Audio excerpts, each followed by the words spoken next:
Oh oui, mesdames et messieurs, on est de retour au Super Matazoïde avec notre invité. Je suis vraiment très content de la recevoir. C'est Barbada avec nous au naturel. Salut Barbada, comment ça va? Oui, Barbada au naturel. Ça va très bien. Merci de l'invitation. Ça fait plaisir. C'est le fun au naturel. Pourquoi? Parce que, mettons en pourcentage, hein?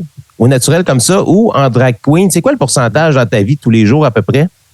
Ah ben c'est sûr que dans la vie de tous les jours, c'est 100% comme ça, là. Mais moi, mes contrats en ce moment occupent 5, 6, des fois 7 jours semaine. Fait que je te dirais qu'il y a beaucoup de temps quand même qui est en Barbada, full Barbada. Mais dans ce temps-ci, je ne fais que Barbada, c'est-à-dire que depuis 2 ans, j'ai mis une pause sur la carrière d'enseignant. OK. Pour me permettre parce que oui, je suis enseignant de musique au primaire. Puis là, ben, c'est ça. En ce moment, j'enseigne, on va dire différemment. J'enseigne à travers l'émission pour enfants, à travers les heures du conte, tout ça. Mais en ce moment, depuis 2 ans, je suis à temps plein sur Barbada. OK. Mais au niveau du maquillage et tout ça, mettons, c'est quoi? C'est 20 de ta journée, 15 comment ça fonctionne? Ça dépend des journées, ça dépend des contrats? Ça dépend vraiment des journées, ça dépend vraiment des contrats. Tu vois, exemple, on prend cette semaine, demain, je vais être en conférence le matin de 1 heure de conférence, mais après ça, j'ai autre chose dans la journée. L'autre jour après, ben j'ai 2 conférences dans la journée, fait que je vais être obligé d'être maquillé et costumé toute la journée. Ça dépend vraiment là, des durées des tournages, des durées des heures aussi. Contrairement à d'autres drags qui font les spectacles juste le soir, moi, c'est que j'étale mes affaires des fois le matin avec des heures du conte, des fois l'après-midi avec des conférences ou peu importe. Puis des fois, justement, le soir avec des spectacles aussi. Fait que c'est très, très varié. Vraiment occupé. Est-ce que tu pourrais dire que tu peux confirmer que tu fais partie un peu du Big Four des drags au Québec, à Montréal en tout cas, avec on entend beaucoup parler de Mado. Je sais qu'il y en a de plus en plus, là, mais tu sais, il y a Mado, évidemment, il y a Rita Baga qu'on entend beaucoup parler. Il y a Mona de Grenoble que je déteste. Pourquoi? Je t'explique pourquoi, OK? Parce qu'elle dit qu'elle est la plus belle de toutes les LED, alors que moi, ça fait 15 ans que je fais de la radio, puis je commence toujours mes shows de radio puis mes podcasts en disant je suis le plus beau des hommes laids du Québec, puis de la planète même. Il y a comme un conflit ici, là. J'aime pas ça, là. Soit un conflit ou Non, peut-être pas un conflit, peut-être un match. Faudrait-tu régler ça dans un combat de drag queen? Hein? Absolument. Penses-tu que j'ai un potentiel, sérieusement? J'ai-tu un potentiel? Oui, je vois que tu as quand même une belle peau. Les sourcils seraient faciles à cacher. Non, je pense que tu as du potentiel, définitivement. On met les cheveux un peu plus longs, ça pourrait cacher un peu mes traits. Puis à mon nez, peut-être. Peut-être vraiment une grande frange, tu sais, pour cacher mon gros nez. Je pense qu'il y a du potentiel. Écoute, avec le maquillage, on peut faire ce qu'on veut. Tu serais surpris. Même que ça tente à m'amener. Je l'ai déjà fait pour un autre podcast aussi. Ben oui, avec Domcy. Avec Domcy, que je connais très bien. Ben oui. Ben, puis en Exactement. plus, il était belle. Il était cute. Je Honnêtement, trouvais vraiment joli. Quand même. Je pense qu'il y avait vraiment définitivement du potentiel. Mais tu sais, ça, c'est la même chose de maquillage. Là. Les premières fois que, même si c'est quelqu'un qui te maquille, il connaît pas nécessairement ton visage non plus. À moi, à la longue, ça fait 18 ans que je fais ça. Là. Fait qu'il y a des trucs que j'ai perfectionnés. Puis si je te montrais des photos de là très longtemps, c'est pas beau. C'est pas beau. Parce que Barbada, elle a évolué avec les années. Parce que toi, tu as commencé en 2005. Ça a commencé comment, justement, faire du drag? Ça a commencé un peu sur, un cheveu sur la soupe un peu par accident. Moi, dans la vie, en fait, beaucoup des choses que j'ai fait m'ont été proposées. Il y a des gens qui ont vu une idée, un potentiel en moi, puis ils se sont dit, OK, on l'essaye, go. Puis moi, je suis du genre à dire oui à pratiquement tout ce qu'on me propose. Regarde, tu m'as contacté pour le podcast. J'ai dit, ben oui, OK, j'y vais, go. Alors, je suis dans la vie à essayer ça, puis c'est exactement ce qui est arrivé. J'ai commencé parce que quelqu'un me l'a demandé, à danser pour des drags en gars pendant 2 ans. Puis à peu près 2 ans et demi, c'est ça, après 2 ans et demi, je me suis essayé encore à la suggestion de quelqu'un dans un concours de drague au Cabaret Mado, concours que je n'ai pas gagné la première fois, comme la très grande majorité des gens qui commencent dans le milieu. Mais il y a quelqu'un qui a vu le potentiel. En fait, Barbada a fait un premier spectacle là, en février 2005 à ce concours-là. Puis il y a quelqu'un qui a vu le potentiel qui s'est dit « Ah, j'ai aimé ça ce que tu as fait. Essaye-toi donc pour un autre spectacle qui m'a offert mon premier gig, ma première gig, mon premier contrat. » Et ainsi de suite, c'est passé de un contrat aux 2 mois à un spectacle par mois et ainsi de suite. Ça a augmenté jusqu'à devenir ce que c'est aujourd'hui. Wow. Puis c'était quoi ta force? Parce que je sais, il y en a qui chantent réellement, il y en a qui font du lip-sync, il y en a qui dansent. Moi, j'ai vu une vidéo de toi qui dansais, tu dansais très bien. C'est quoi ta force en tant que, on dit ta spécialisation en tant que drag? Ben, moi, je suis plus du genre de drag de performance, c'est-à-dire qui vivent vraiment sur scène, qui bougent bien sur scène, qui dansent quand même très bien aussi. Ça l'a migré un peu avec les années aussi. Je continue à faire des performances, puis je pense que je fais encore des très bonnes perfos. C'est sûr que je peux plus... je peux pas à côté des drags qui commencent, qui font la split, qui font des backflips puis qui font toutes sortes d'affaires de même. Mais je pense que malgré mon âge un peu plus avancé, j'ai encore des bons trucs, j'ai encore des très bonnes perfos. J'offre encore des bonnes performances. Mais là, je suis beaucoup plus dans l'animation maintenant. J'ai animé, par exemple, un corpo pour les CPA, les comptables professionnels agréés, il y a une semaine environ. J'en fais énormément, des mariages, des corpos, des conférences, je l'ai dit. Fait que c'est plus au niveau de l'animation maintenant. Puis ça s'est transformé, ça a migré vers de l'animation puis des arts du conte puis tout ça. Donc, je suis plus maintenant à jaser, finalement.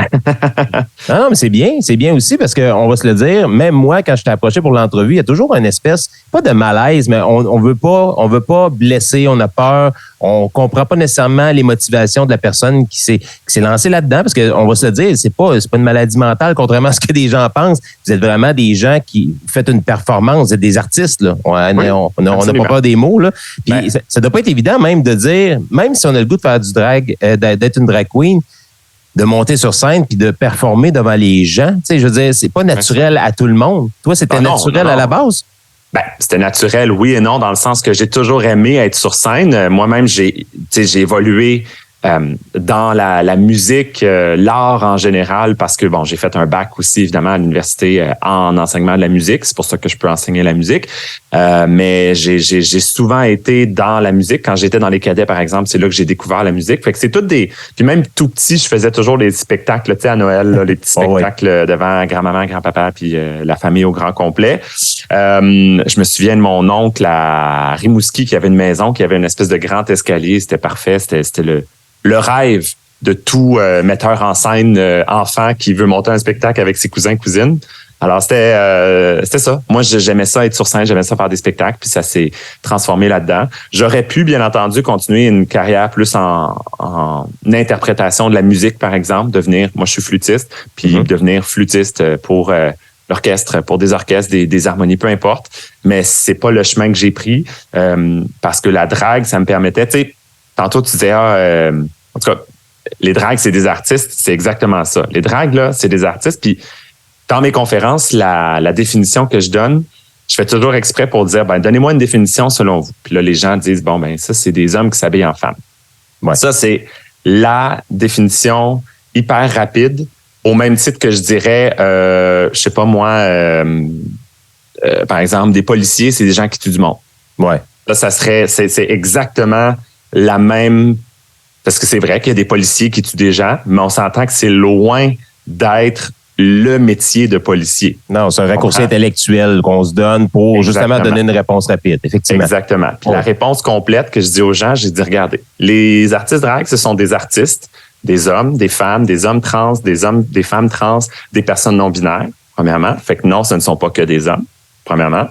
Deuxièmement, qui se maquillent, qui mettent des perruques, qui mettent des costumes flyés pour faire leur art, qui pratiquent leur art sur scène, qui combinent plusieurs formes d'art, la musique, bien entendu, la danse, on l'a dit, le chant.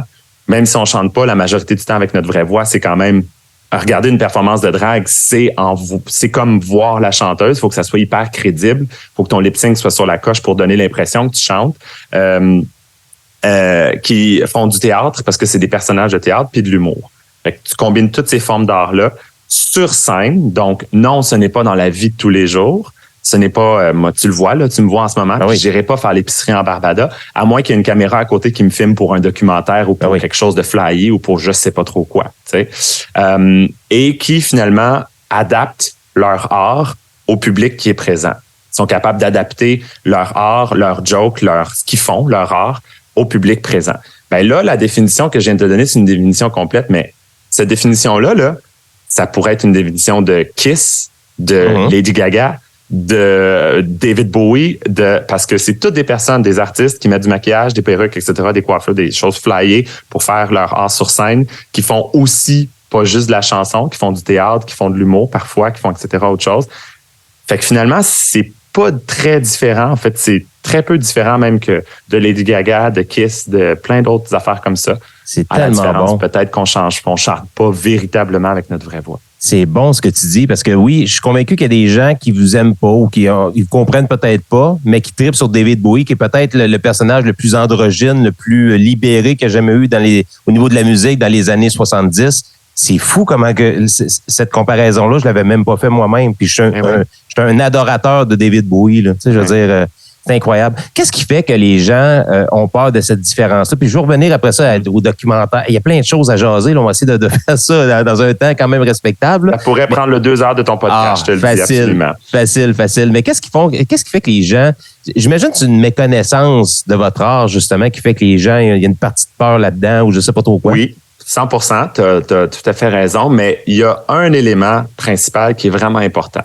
C'est que l'art qu'on fait, peut-être la seule différence, par exemple, avec Lady Gaga ou David Bowie, par exemple, ou Kiss, ou peu importe, la seule petite différence, malgré toutes les ressemblances que je viens de t'énumérer, là, toutes les choses pareilles, la seule petite différence, c'est que notre art vient titiller quelque chose qui est bien ancré profondément dans les gens, c'est l'expression de genre.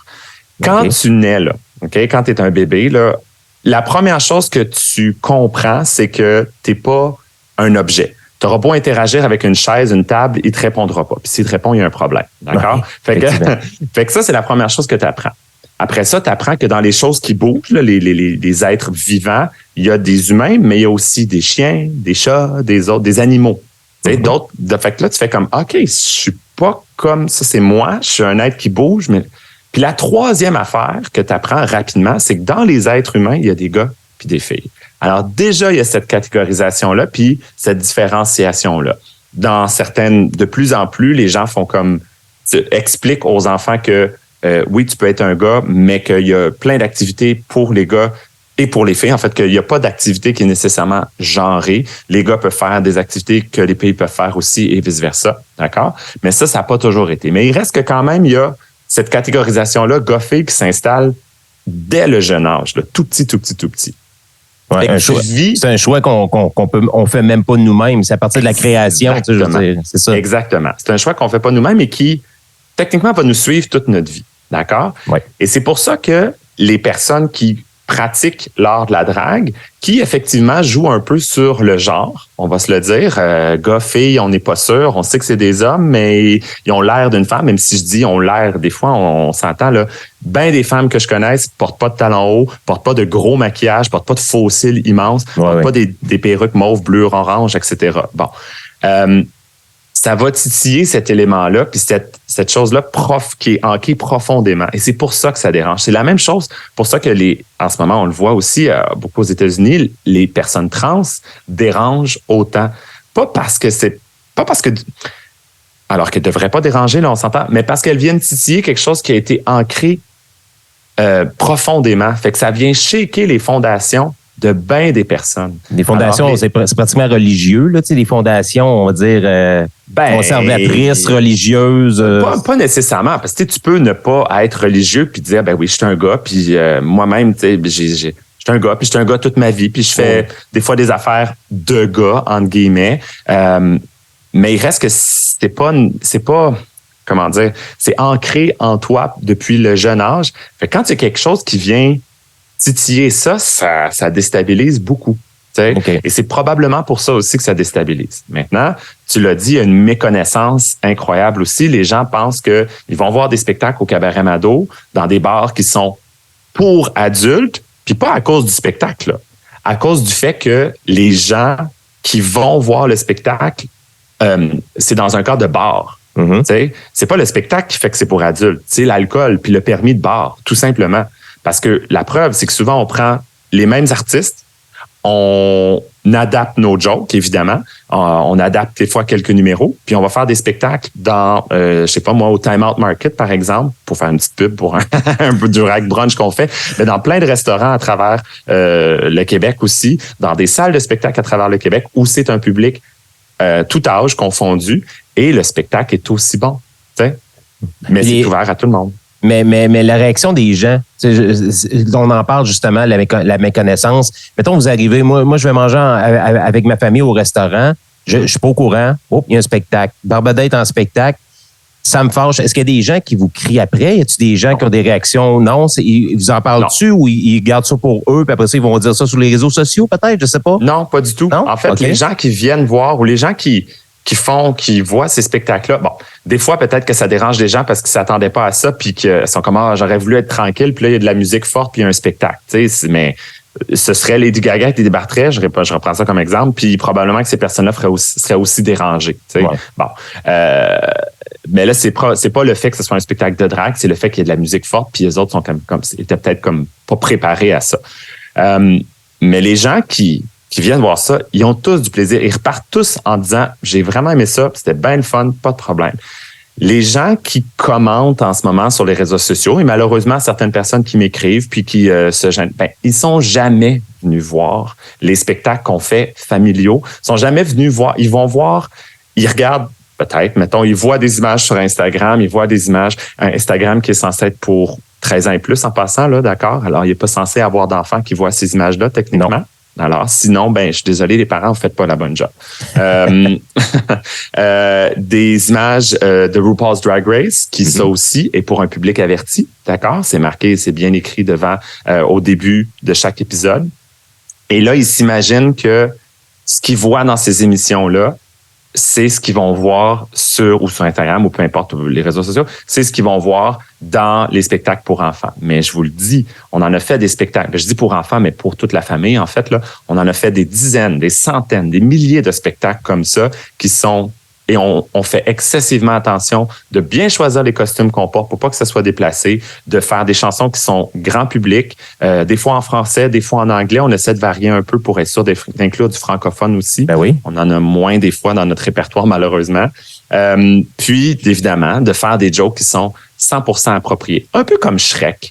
Tu sais, Shrek, le film, là, t'écoutes Shrek comme adulte, tu vas rire, tu vas avoir du plaisir. Puis il y a peut-être des petites jokes des fois que c'est un petit clin d'œil aux adultes que les enfants comprendront jamais. Ils sont pas déplacés, qui sont pas vulgaires, mais que les enfants font comme ils rient parce qu'ils trouvent ça drôle. Mais les adultes comprennent le sous-entendu de la joke. Degré. Ça tout aussi drôle, exactement. Exact.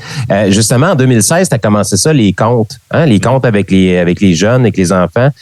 C'était dans quel contexte que ça a commencé, ces contes-là? Tu sais, tantôt, je t'ai dit, moi, je dis oui à tout ce qui m'est proposé. C'est exactement la même chose. C'est un de mes amis qui est bibliothécaire, qui a vu ça passer sur les réseaux sociaux, que ça se faisait aux États-Unis. Ah ouais? Il y a même une association qui s'appelle Drag Story Hour, partout au travers des États-Unis, avec des... Est-ce que je sais pas le terme en français, mais des chapitres, des chapters, je pense. Oui, des chapitres. Oui. Un peu comme les motards. Donc, qui ont des chapitres partout aux États-Unis, il y a eu des vidéos qui ont circulé, puis cette personne-là, mon ami qui est bibliothécaire, s'est dit, on l'essaye, il faut le faire ici. Puis comme il savait que moi, j'étais prof, il s'est dit, c'est la personne appropriée pour faire ça. On l'a fait pour la première fois pendant la journée familiale, pendant la fierté. Parce qu'il y a une journée familiale vraiment exclusivement pour les familles durant Fierté. On invite les camps de jour, ils ont des structures gonflables, etc. Puis il y a des spectacles de drague aussi. Puis il y a évidemment, au DJ évidemment, mais il y avait cette année-là un petit kiosque avec nous qui faisait des heures du conte. Ils étaient évidemment beaucoup moins populaires à l'époque. Il y avait quelques jeunes pendant la journée qui venaient s'asseoir, écouter le conte. Des fois, ils repartaient avec un livre parce que j'avais acheté tout plein de livres aussi usagés que j'avais trouvés partout pour qu'ils puissent repartir avec un livre à la maison. Ben oui. Pour aussi se rappeler de l'importance de la lecture puis le plaisir de la lecture parce que c'est aussi le mandat que je me donne qu'on se donne quand on se fait ces heures du conte-là. Et de fil en aiguille, ça a fait son petit bonhomme de chemin. J'en ai fait une première à la grande bibliothèque, aussi grâce à mon ami qui est bibliothécaire, qui a des contacts au niveau des bibliothèques. J'en ai fait une première à la bibliothèque. J'en ai fait une première à la grande bibliothèque en 2017, puis ainsi de suite. Ça a fait son petit bonhomme de chemin à en faire de plus en plus, jusqu'à ce que, à avoir une émission à la télévision qui a aussi qui a été initié à cause de quelqu'un qui est venu à l'heure du conte. Cette personne-là, c'était Marc-André Grondin, le comédien, qui est venu à la première heure du conte que j'ai faite, qui a dit, ben, crime, j'ai vu ça, moi, c'était super cool. Il m'a contacté. J'ai dit, ben, go, on se rencontre. J'ai tombé un peu des nues quand j'ai vu que c'était le Marc-André Grondin, là. Fait que, on s'est rencontrés, puis ça a fait son petit bonhomme de chemin. Lui, il croyait vraiment au projet, il croyait vraiment à qu'il y avait quelque chose à faire. Puis je pense qu'il avait raison, parce qu'il y avait définitivement, quand on voit le produit à tout.tv, l'émission à tout.tv, c'est vraiment une bonne émission pour les tout-petits. C'est vraiment une émission super le fun qui fait découvrir, pas juste aux tout-petits, mais aux adultes aussi, la musique québécoise, parce qu'il y a plein d'artistes québécois là-dedans que les gens soit connaissent pas, parce que c'est pas de leur génération. Exemple, Guylaine Tanguay ou Normand Brathwaite, ou sinon, qu'ils n'ont pas découvert encore. Les groupes peut-être comme Bon Enfant, Valère, ben c'est tous des groupes québécois que des fois les gens connaissent peu. Puis ben finalement, ils trippent autant que les jeunes, que les tout petits finalement. Puis là, tu t'es ramassé à Bécomo. Là, y a-tu une petite tournée par rapport à ça ou c'est vraiment des petits, comme tu dis, des gigs que tu es engagé puis ils te demandent dans certaines bibliothèques? C'est ça, c'est exactement ça. Moi, je vais où on me propose d'aller. Dans le fond, les bibliothèques me contactent, puis à ce moment-là, ben moi, je dis oui, j'y vais. Je suis allé à Bécomo récemment, je suis allé à La Tuque aussi un petit peu avant ça. Tu fais beaucoup de routes finalement. Est-ce que tu as une voiture électrique ou? Oui, ben presque. Hybride. Ouais, exact. Une petite voiture hybride. J'ai pas de voiture électrique, j'habite au centre-ville de Montréal. Ce serait un peu difficile de trouver une place où la plugger tout le temps. Là, c'est un petit peu complexe. J'ai pas de stationnement. Fait que je me vois bien mal de faire partir une rallonge dans le plein milieu de la rue jusqu'au stationnement. Ouais. Mais éventuellement, il y en aura une. Wow. Mais puis, tu sais, tantôt, je parlais d'un documentaire avec toi hors d'onde, Île de jour, Elle de nuit. Ouais, un documentaire parle vraiment. Sur RTV, ouais. Sur RTV, ça date de 2017. Moi, j'avais pas entendu parler de ce documentaire-là. J'en ai appris beaucoup là-dedans. Puis c'est un peu l'histoire de 3 légendes qui passent un peu le flambeau à 3 jeunes. En tout cas, je les senti un peu comme ça, là, que vous c'est exactement ça. Écoutez 3 jeunes qui se lancent dans la drague. Puis, tu sais, vous voulez les écouter premièrement. Moi, c'est ce que j'ai trouvé le plus intéressant là-dedans. C'est que vous n'êtes pas là en train de leur donner la leçon ou de vous les écouter. C'est tellement important. Là, ça commence par l'écoute.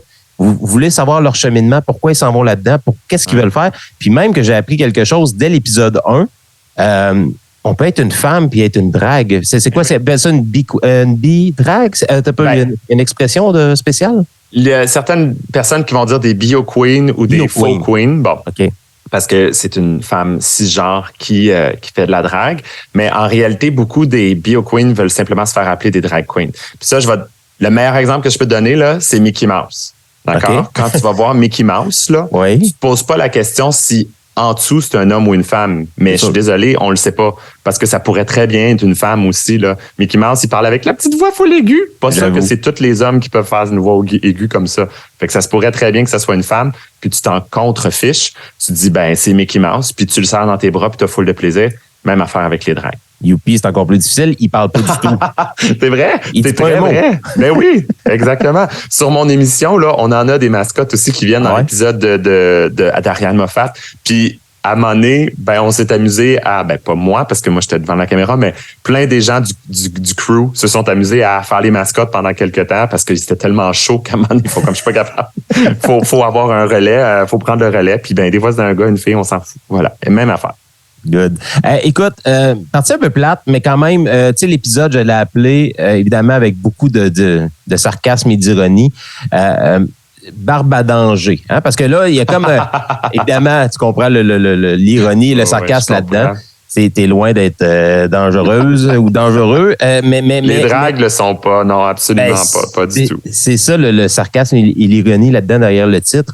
C'est que là, présentement, j'ai l'impression qu'au niveau politique, évidemment, on regarde beaucoup du côté de la droite, mais tu sais, au niveau politique, au niveau de plein d'endroits, il y a comme des manifestations, il y a comme des gens qui envoient les policiers vous empêcher de parler aux jeunes. Vous êtes comme rendu le nouveau mal incarné par rapport à notre jeunesse. Comment tu as vécu ça, toi, personnellement, justement? Tu me dis que tu rencontres beaucoup les jeunes. Est-ce que tu as vécu quelque chose de négatif par rapport à tout ça ou jusqu'à date, tout va bien? Premièrement, dans les heures du compte que j'ai faites, à date, je n'ai vu que du positif. Tant mieux. Celles qui ont, exemple, semé un peu plus de controverses, par exemple, celle à Saint-Laurent, qui avait été annulée parce que les élus, mettons qu'on recule un peu là pour faire l'histoire complète, parce que c'est important de prendre le temps de bien expliquer les choses. En l'été passé, 2022, j'ai fait une heure du compte à Dorval, à la bibliothèque de Dorval. J'en ai fait 2. J'en ai fait une en début de semaine qui était privée pour des classes d'un CPE. D'accord? Puis, par la suite, j'en faisais une qui était publique, donc ouverte à tout le monde pour le samedi suivant. Puis, entre les deux, les gens ont su que la première avait eu lieu parce que les bibliothécaires ont posté sur Facebook de la bibliothèque, ont publié des photos et ça a fait un tollé. Il y a eu les gens se sont mis à blablabla sur les réseaux sociaux et même jusqu'à aller à des menaces. Oui? Oui, effectivement. Et donc, oui, il y avait la présence de policiers à l'heure du compte pour nous protéger, entre guillemets, et protéger finalement de rien, parce qu'il y a eu un manifestant, puis ce manifestant-là, il est arrivé avec son drapeau coloré puis sa casquette colorée, fait que c'est un manifestant pour l'activité, non pas contre l'activité. Okay. Voilà. OK. Fait que, grosse tempête dans un verre d'eau. Mais tempête suffisante pour que les élus de Saint-Laurent, qui se faisait présenter la programmation des bibliothèques pas très longtemps après, donc fin juin au début juillet, disent « Ah ouais, on n'est pas sûr, il y a eu du brouhaha, ça a mijoté dans leur tête, puis finalement, ils ont décidé d'annuler l'activité qui était prévue, les 2 activités, les 2 heures du compte qui étaient prévues en novembre. » Évidemment, les bibliothécaires les élus n'ont pas réellement de choses à dire dans la programmation des bibliothèques. Ils se le font présenter. C'est pas une consultation, c'est pas une approbation. C'est juste, voici la programmation que les bibliothécaires ont choisie et que les gens des bibliothèques. Et là, les bibliothécaires étaient fâchés. Donc, il y en a une qui est sortie dans les médias. Et plutôt que de me contacter, tu sais, en fait, c'est une décision qui a été prise rapidement. Fait que plutôt que me contacter, me dire, on n'est pas sûr, on aimerait ça. On a le temps, là. C'est en novembre, là. On est en juillet. C'est en novembre, l'activité. On a le temps d'en parler. On a le temps de discuter. Appelons Barbada. Demandons-lui une rencontre. Puis, comme ça, on va pouvoir bien se setter. C'est bon. À la place de ça, c'est passé par les médias. Les médias en ont fait quand même une grosse boule de neige. Quelque chose qui, malheureusement, a été un peu polarisant. D'accord? Puis ça, c'est, mon Dieu, excessivement dangereux dans une société de se polariser. Il n'y a plus de débat qui se fait dans ce temps-là. Il n'y a plus d'échange d'idées. Les gens sont campés sur leur idée et il n'y a plus d'échange qui se fait. C'est excessivement dangereux. Puis malheureusement, c'est ce qu'on voit de plus en plus chez nos voisins du Sud. Hein? De plus en plus au Québec, je te dirais, malheureusement. Là. Un peu, effectivement, parce que, comme je l'ai déjà dit dans une émission de radio, j'ai dit quand nos voisins du Sud ont la diarrhée, nous, on fait des pêtes mouillées ici. C'est un peu des. Ouais. Bref, moi, ce que je dis souvent, excuse-moi, je te coupe, mais juste te dire souvent, les gens, maintenant, ils n'ont plus d'opinion, ils ont juste des émotions. C'est souvent la phrase que je dis souvent. C'est bon, ça. C'est ça. Je veux dire, avant, on prenait quelques pas de recul, on réfléchissait, puis après ça, on se bâtissait une opinion. Maintenant, c'est comme la réaction instantanée. C'est le premier qui ouvre son Facebook Live qui dit tout haut de force qu'une certaine partie de la population pense. Soudainement, il devient une vedette instantanée. C'est rendu un peu ça, mais ça vient des États-Unis, ce phénomène-là. Je vous dis pas que c'est un virus. On pourrait très bien ne pas le faire, puis d'être intelligent, puis prendre quelques pas de recul, puis de pas être émotif, mais on le fait pas. On embarque là-dedans. Puis comme tu dis, on attrape souvent les virus de notre voisin.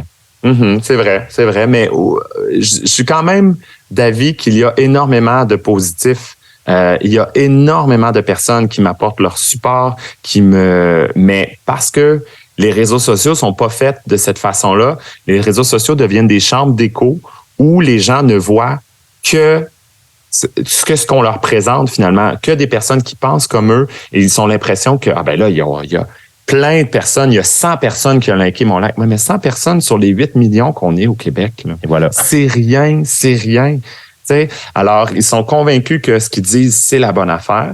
Puis des fois, même encore pire, ils vont tellement loin dans leurs accusations que ça me fait énormément penser à ce que j'ai vu à Salem l'été passé quand je suis allé visiter. À Salem, là, Salem, c'est probablement une des villes les plus ouvertes qu'il n'y a pas parce qu'ils ont appris de leur histoire, ils ont appris de leurs erreurs dans le passé. À Salem, là, en 13 mois, c'est pas long, là, 13 mois, 1 an et 1 mois, il y a eu 21 personnes qui ont été pendues, qui ont été 200 personnes qui ont été accusées de sorcellerie. Mais ces personnes-là qui se faisaient accuser de sorcellerie, là, ils étaient damn if you do, damn if you don't. Tout le monde était tellement sur les dents, puis tellement convaincu de leur affaire aussi, parce qu'encore, il y avait une espèce de chambre d'écho que ils disaient, ben toi, t'es une sorcière, mais si tu dis, là, mettons, là, toi, t'es, dans ce temps-ci, c'est les pédosatanistes. Oui. Alors, c'est ça qui est bien, bien populaire. Mais toi, t'es pédosataniste, puis tu me dis, ben non, je suis pas pédosataniste. Ah, ben c'est exactement ce qu'un pédosataniste dirait. Mm-hmm. Puis si tu joues le jeu, puis tu fais, ben OK, je suis pédosataniste. Ben, c'est ça. Tu vois, t'es pédosataniste. Je le savais. Fait qu'il y a plus de... C'est quelque chose qui était... Comment tu veux prouver que t'es pas pédosataniste? Fait que là, les gens qui vont dans des extrêmes tellement, puis qui accusent le gouvernement de ci, de ça, de corruption, etc. Comment tu peux prouver que t'es pas pédosataniste ou que t'es pas ce que les gens t'accusent? Puis là, c'est ça. Fait qu'à un moment donné, il n'y a plus d'issue à ce débat-là. Fait qu'il faut faire excessivement attention. Mais toi, les gens t'accusaient de quoi? Tu sais, dans le fond, là, c'était quoi? Il y avait-tu peur que tu transformais les jeunes en futurs drag queens? C'est quoi? Il y avait peur que tu influences la jeunesse du futur? Je sais pas. Là, j'ai de la misère à comprendre. Parce que quand on va voir un spectacle, on se le disait hors d'onde, on va voir vos spectacles, oui, c'est dans un endroit adulte, averti, puis il n'y a pas de nudité. Pas tout le temps, attention. Non, mais je parle, mettons, au cabaret Chimado, exemple, pour adultes avertis, mais je disais pas de nudité, rien, ce n'est que du plaisir. Là. Moi, j'ai jamais été là, puis c'était donnant. On riait, on avait du fun, il y avait de l'interaction avec le public. C'est la meilleure thérapie que j'ai pas eue depuis longtemps. Là. Je trouvais ça vraiment le fun. C'était différent. Non, c'est vrai, c'était différent. Puis, tu sais, je suis peut-être coupable de ne pas y avoir retourné assez souvent parce que même le drag à Québec, je sais pas si c'est la même qualité, mais ça a l'air d'être bien aussi. J'ai jamais été, je restais à Québec, j'y allais jamais. Je suis coupable. Mais c'est quoi de quoi tu étais coupable, justement, pour qu'on puisse te couper, justement, ce contrat-là, cette gig-là? Puis, en même temps, une question comme ça, là, si, mettons, il t'avait dit, tu peux le faire finalement, mais pas en Barbada, en toi-même, comme tu es là aujourd'hui, est-ce que tu aurais accepté de le faire? Ben, il y a plusieurs questions, plusieurs éléments. Premièrement, j'étais coupable d'absolument rien. Comme je te dis, eux autres, ils étaient plus frileux de la réaction de leur communauté. Puis on va se le dire, à Saint-Laurent, c'est quand même un milieu qui est très, très, très multiethnique. Ils ont à conjuguer beaucoup de réalités différentes, d'accord? Et je peux comprendre que c'était plus sensible comme sujet pour certaines communautés. Alors, à nouveau, plutôt que de dire on rencontre Barbada, ils ont décidé d'annuler. Par contre, je les ai rencontrés parce qu'une fois que tout l'élément, que ça s'est su, moi, je l'ai appris par les médias, imagine. C'est Mario Girard de La Presse qui m'écrit. Je dis, mais je suis la principale intéressée. Pourquoi est-ce qu'on me contacte pas avant? Pourquoi est-ce qu'on prend pas le temps de se parler? Est-ce que je peux répéter ces phrases-là, s'il vous plaît? Prendre le temps de se parler. Et c'est exactement ce qu'on a fait au début août. On a pris le temps de se parler. J'ai eu une rencontre d'à peu près 75 minutes avec les élus, le maire de Susa et les autres élus municipaux. Ça a été super intéressant, super le fun. On a même hissé le drapeau de LGBTQ devant la mairie de Saint-Laurent parce que ça coïncidait avec les débuts de la semaine de la fierté. Et en novembre, l'activité a eu lieu. Elle a été les deux activités, les 2 heures du compte dans 2 bibliothèques différentes, qui ont eu lieu. Ça a été super le fun. Fait que faut se rappeler qu'il y a du positif. C'est juste ça que je veux aussi essayer d'envoyer comme message. Il y a beaucoup, beaucoup de positifs dans tout ça. Ça veut pas dire qu'il n'y a pas de négatif, mais en général, ça va bien. D'accord? L'autre élément, la question que tu dis, est-ce que je l'aurais fait en Sébastien? Mais il est quoi je pourrais, mais c'est quoi la plus-value de le faire en Sébastien? Alors que je peux le faire en personnage coloré, qui change de costume qui fait des personnages, des voix, tout ça. Je veux dire, si tu demandes à Passepartout d'aller faire Passepartout, pas en Passepartout, penses-tu que les enfants vont faire comme... Je comprends pas pourquoi elle est habillée en jogging puis avec son coton ouaté, alors que moi, je la connais avec son chandail, avec des carreaux, avec en tout cas, le déguisement de Passepartout, là, tu sais ce que je veux dire. Fait que c'est exactement la même chose. Tu ne demanderais pas à Passepartout d'aller faire son heure du compte, pas en Passepartout. Ben, c'est le même principe avec moi. Non, je comprends, puis c'est beaucoup plus clair pour moi. Dernière question, puis on s'en a parlé un petit peu hors d'onde aussi. moi, si j'ai quelque chose de négatif à dire par rapport à la communauté LGBT+, par rapport à la fierté gay et tout ça, c'est le fameux défilé. Puis c'est pas le défilé en tant que tel, c'est que il y a une certaine année, puis j'en avais parlé même dans le podcast, c'est comme si je faisais un peu un suivi de dossier, puis je veux le faire avec toi quand même. Je veux que tu m'en parles un peu plus. On avait vu des photos dans les journaux, puis évidemment encore là, c'est les médias qui se sont accaparés de cette photo-là, puis qui ont créé un peu l'histoire par rapport à ça, mais on voyait des enfants, parce qu'on sait que c'est un dimanche après-midi, le défilé là, ou c'est un samedi, mais je pense que c'est un dimanche. Un dimanche. Oui, c'est ça, défilé de la fierté gay. Et moi, je disais que je n'étais pas d'accord avec des gens qui étaient gays, mettons exemple, déguisés en chien, qui se promenaient à quatre pattes, qui étaient très, on sait, c'est un accoutrement quand même qui est relativement sexuel, je pense, là, à moins de mal connaître certains aspects. Mais tu sais, avec des enfants, c'est ça, avec des enfants autour, tu sais, je me disais, tu sais, la fierté gay, moi, je trouve ça le fun parce que c'est toujours joyeux, positif, plein de couleurs, extravagant. J'ai dit, la radio, on dit souvent les animateurs à la radio, c'est notre personnalité fois 1000. J'ai l'impression que les drags, c'est un peu aussi votre personnalité fois 1000. Tu sais, vous en mettez plus, les sources, les cils, bon. Mais là, je trouvais que ça avait comme traversé une ligne. Je veux t'entendre un peu là-dessus en terminant l'entrevue, parce que c'est quand même quelque chose que moi, j'ai toujours traîné à l'intérieur de moi. Il y a des gens qui m'ont écrit, qui m'ont dit « Hey Mike, tu comprends pas, faut que tu viennes voir le défilé, tu vas plus comprendre. » Ça n'a jamais donné, malheureusement. Qu'est-ce que tu as à dire par rapport à ça? Parce que moi, c'est le seul aspect qui me titille encore par rapport au mouvement, là. Ben, c'est sûr que je serais d'accord avec ces gens-là de dire viens voir le défilé, absolument, ça c'est sûr. Bon, là, l'année passée, il a été cancellé, là, mais cette année, il va avoir lieu, je te le dis, c'est le 13 août, d'ailleurs. Yes. J'invite les gens, s'ils veulent, le 13 août, un dimanche. Ça va être extraordinaire. Ah ouais? L'élément qu'il faut se rappeler, probablement, c'est que le défilé, c'est pas un défilé, c'est une manifestation au départ. D'accord? Okay. Au départ, les défilés, c'était pas genre on descend dans la rue pour s'amuser, puis c'était pour dire « We're here, we're queer, get used to it », pour revendiquer des droits, pour dire « L'homosexualité, c'est pas une maladie mentale, la bisexualité, ce n'est pas une maladie mentale, les lesbiennes, les gays, etc. ne sont pas des malades mentaux. » D'accord? Fait que ça, c'était l'essence même des manifestations. Encore aujourd'hui, aujourd'hui plutôt, ça a quand même changé au niveau de je vais dire de l'essence du défilé, c'est rendu beaucoup plus festif, comme tu l'as dit, mais ça reste quand même un peu ce moment-là pour dire on existe encore, on a notre moment pour afficher notre différence, d'accord? Et nous ne sommes pas des malades mentaux, des malades, etc. Bon, il y a encore cet aspect-là plus militant.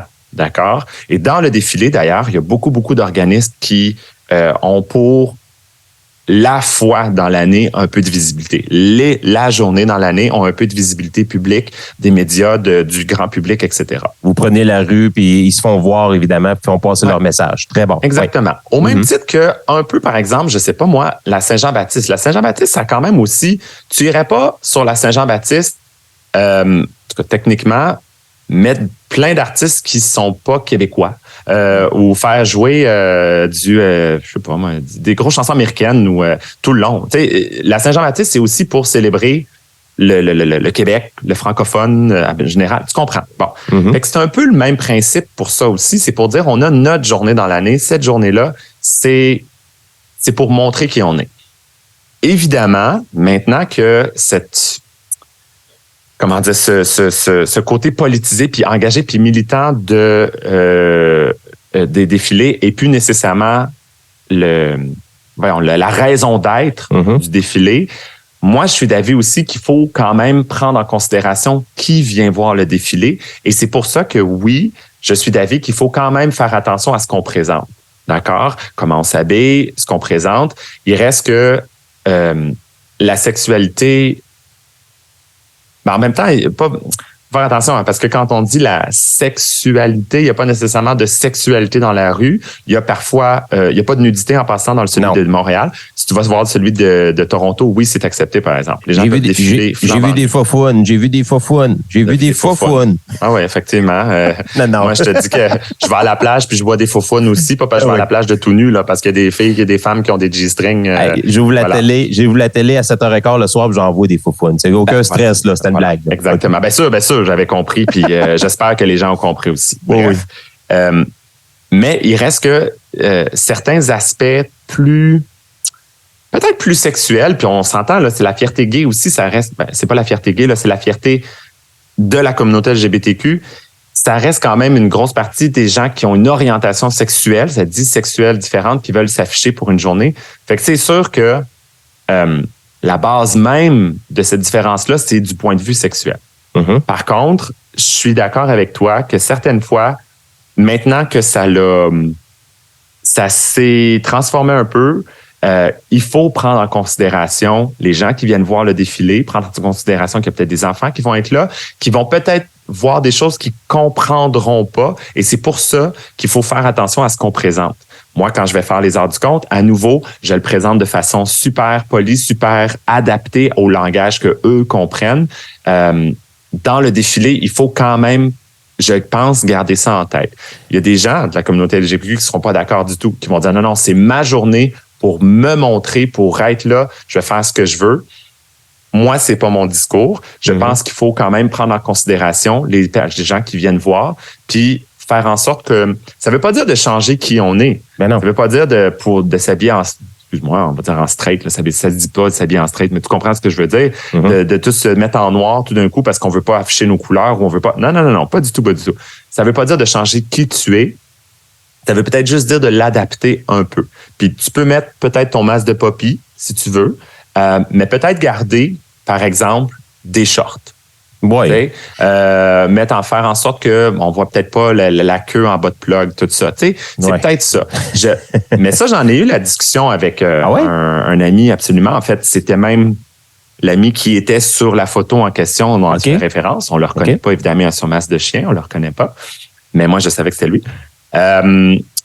Et pas très longtemps après que ça se soit arrivé puis qu'il y a eu quand même une certaine polémique autour de ça, moi, je lui ai parlé, puis lui, il disait non, c'est notre seule journée, etc., etc. Puis il était très, je veux dire, campé sur ses positions. 1 an et quelques après, on s'est reparlé, puis il a fait ouais, je comprends ce que tu voulais dire. Puis si c'était à refaire, si mon prochain défilé, mettons, j'avais à redéfiler, peut-être qu'il va le faire aussi, je comprends ce que tu voulais dire. Peut-être que je m'adapterais un peu pour faire en sorte que je puisse m'afficher avec mon masque de poppy parce que c'est ce que je veux. Je veux avoir je veux montrer que la communauté LGBTQ, elle est diversifiée puis que oui, il y a du poppy play. Mais peut-être que je n'irai pas jusqu'à mettre en chest avec le bot plug. On prend en jock avec le bot plug. Fait que c'est ça. La chose que je te dis, c'est que de chaque côté, il faut un petit peu mettre de l'eau dans notre vin. D'accord? Si tu n'aimes pas le défilé de la fierté, d'accord, ben viens pas le voir, premièrement. D'accord? Mais si tu fais l'effort de venir le voir, nous, de l'autre côté, il faut en prendre conscience que c'est peut-être pas tout le monde qui est au même niveau que nous. D'accord? C'est peut-être pas tout le monde qui est habitué de vivre dans cette communauté-là, de voir des poppies. Alors peut-être qu'il faut tone it down juste un petit peu pour faire en sorte de présenter qui on est. Et à ce moment-là, rejoindre les gens un peu. Ça veut pas dire que, ça veut pas dire que les gens vont faire comme on est là au début puis qu'ils vont être là à la fin. Non. Mais au moins, ils vont peut-être se rapprocher un peu puis se rapprocher un peu. Tu comprends? Mais ça reste une responsabilité partagée. Comme tu disais, oui, de votre côté, vous avez une responsabilité par rapport à l'image que vous dégagez, par rapport à la période aussi que le défilé a lieu. Si le défilé, c'est un défilé de nuit, puis c'est pas tant pire, je te dirais. Vous pouvez vous mettre tout nu, il n'y a pas d'enfant qui va vous voir, mais il y a aussi une responsabilité par rapport aux parents que si l'enfant te pose des questions, de ne pas répondre n'importe quoi, peut-être d'expliquer les vraies choses, les vraies raisons. Puis là, j'explique pas comme tu parlais. Oui. Je vais quand même te challenger, par exemple, là-dessus. Vas-y. Savais-tu qu'à Montréal, à tous les ans, depuis plusieurs années maintenant, à chaque été, de jour comme de nuit, il y a un cyclo-nu? OK. Non, je savais pas. Hein, tu vois, les gens, peut-être une centaine de personnes habituellement, bon, j'exagère une centaine, c'est peut-être plus 60, ça dépend des années, là, s'il fait beau ou pas. Oui. Ils se mettent tout nus sur un vélo, ils empruntent soit les Bixi ou whatever, ou peu importe, ils prennent leur vélo, puis il y a un circuit à Montréal, c'est pas aussi long que le tour de ville de Montréal, là, on s'entend, c'est beaucoup plus court, c'est au centre-ville, pour, entre autres, rappeler aux gens l'importance d'utiliser le vélo, finalement. Le slogan souvent qui scande, c'est more ass, less gas. C'est quand même drôle. Mais il y a ça. Puis c'est drôle, je vois pas grand monde en ce moment en train de s'offusquer à propos de ça. C'est vrai. Bizarre, hein? Puis pourtant, le linge cycliste, c'est tellement serré. C'est pas agréable. C'est vrai qu'on doit être bien tout nu, hein? C'est tout serré, là. Hein? Faut une selle qui est quand même adaptée, là. Il faut faire attention. Mais va voir sur, regarde, cherche Cyclo-nu, article du Journal de Montréal ici, des dizaines de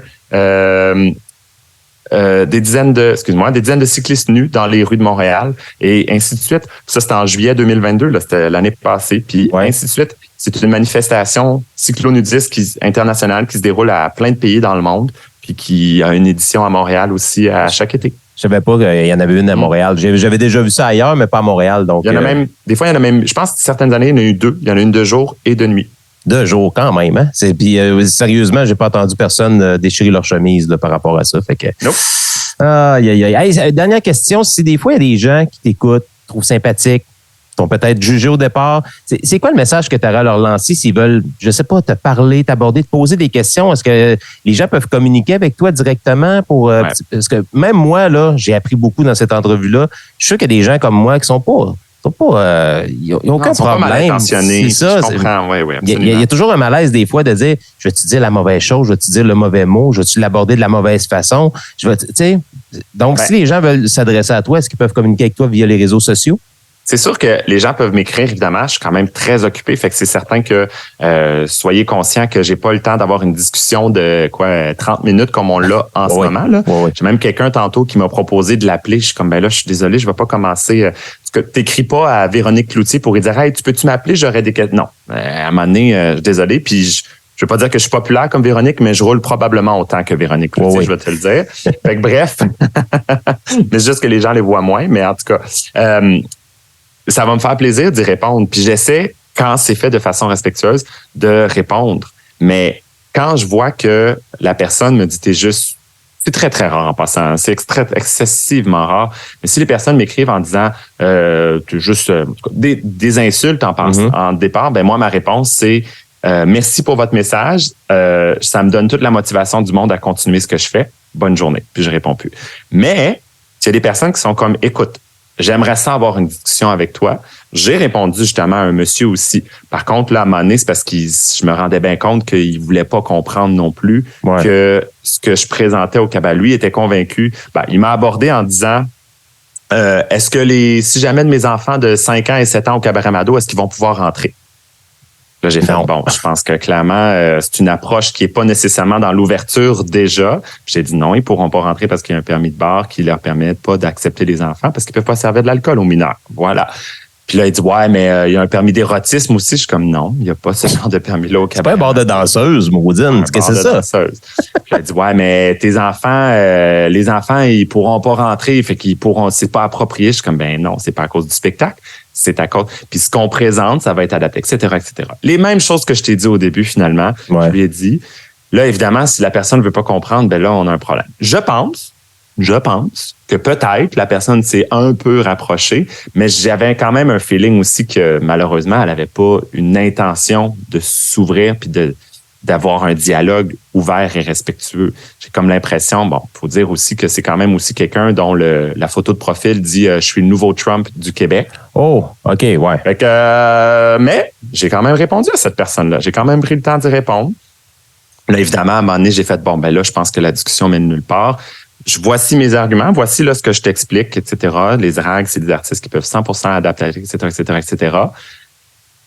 Moi, je dois aller me préparer. Bonne journée. Non, tu as fait ton bout de chemin. Maintenant, c'est à lui de faire le sien. Exactement. Là, mais, à nouveau, en fait, honnêtement, là, moi, ce que j'invite les gens, ce que j'aimerais que les gens fassent, c'est vraiment de m'inviter dans des conférences. Ça va me faire plaisir d'aller présenter l'univers de la drague, d'aller présenter qu'est-ce que c'est. La conférence que je fais pas plus tard que demain matin dans une école secondaire, elle devrait, je pense, être présentée à des adultes aussi. Mm-hmm. Puis les gens qui viendraient à cette conférence-là pourraient répondre, je pourrais poser leurs questions, puis prendre le temps de voir qu'est-ce que c'est, de prendre le temps de voir que c'est parfaitement adapté, qu'on peut être des artistes intelligents qui adaptent leur art à plein de situations. Si on veut... Oui. Il y a certains, excuse-moi, j'arrête pas de parler, mais il y a des artistes qui veulent pas faire ça. Il y a des artistes, des dragues, là, qui se disent, moi, je veux faire des shows dans les bars. C'est là que je veux rester. Je veux pas aller ailleurs. Aucun problème.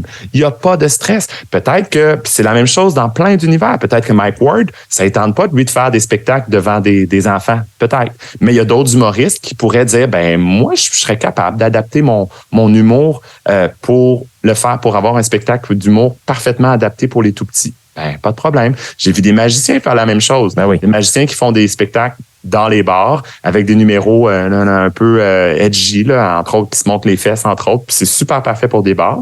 Mais d'autres magiciens qui se disent, moi, je veux faire des spectacles de magie pour les tout petits. C'est la même affaire. Yes. Puis, mettons, les auditeurs qui t'écoutent actuellement veulent voir peut-être une prestation. Est-ce que tu as des dates ou des choses comme ça qui s'en viennent?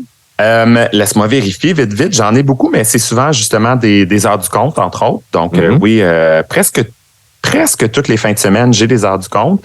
Sinon, j'ai des spectacles aussi qui s'en viennent dans le cadre du festival Mobilo Aquafest. Oui. Un festival d'humour. Oui, les amis des Grands Bois là, qui ont lancé ça, là, les frères Tessier et tout, je les connais très bien. Fait que, okay. Voilà, fait qu'on fait un spectacle le 2 juin. Ça va être vraiment le fun.